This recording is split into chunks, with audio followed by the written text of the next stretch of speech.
தம்பி கீழே இறங்கு, தம்பி கீழே இறங்குப்பா ப்ளீஸ், கீழே இறங்குப்பா தம்பி, கீழே இறங்குப்பா ப்ளீஸ், தம்பி கீழே இறங்குப்பா ப்ளீஸ். நீ கீழே இறங்குனாதான்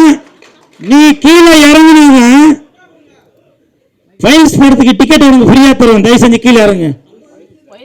மறுபடியும் பார்த்தீங்களா? எனிவே இன்னைக்கு நான் திட்டு வாங்குறது உறுதின்னு தான் நினைக்கிறேன். ஏடா உடம்பு எதுவும் போட்டு விட்டுறாதீங்கப்பா.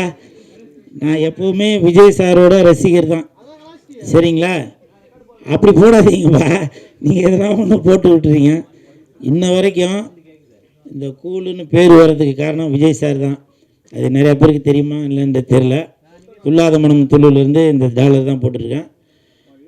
இது எதுக்காக சொல்கிறேன்னா, இப்போ விஜய் சார் எதுனா ஒன்று பண்ணாக்க அதை வச்சு ஏதோ ஒன்று போடுறாங்க, ஒரு வருமானம் வருது அவங்களுக்கு. அது மட்டுமா, தொப்பி விற்கிறாங்க, விஜய் சாரோட கட்சி பேர் போட்டு துண்டு விற்கிறாங்க, அவங்களுக்கு ஒரு பயன் இருக்குது. அப்போது அவங்களுக்கெல்லாம் பயன் இருக்கிறப்போ இந்த கூல் சுரேஷ் விஜய் சாரோட ரசிகனாக இருக்கிற நான் பயனடையக்கூடாதா?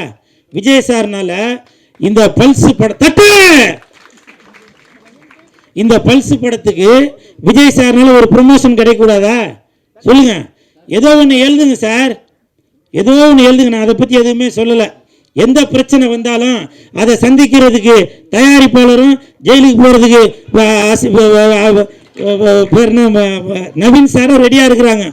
நீங்கள் முடிஞ்சால் தில்லு இருந்தாக்க பல்ஸ் படத்தோட இயக்குனர் மேலேயும் தயாரிப்பாளர் வந்திருக்காரு, அவர் மேலேயும் நீங்கள் எதனா ஒன்று பண்ணி பாருங்கள், பார்ப்போம்.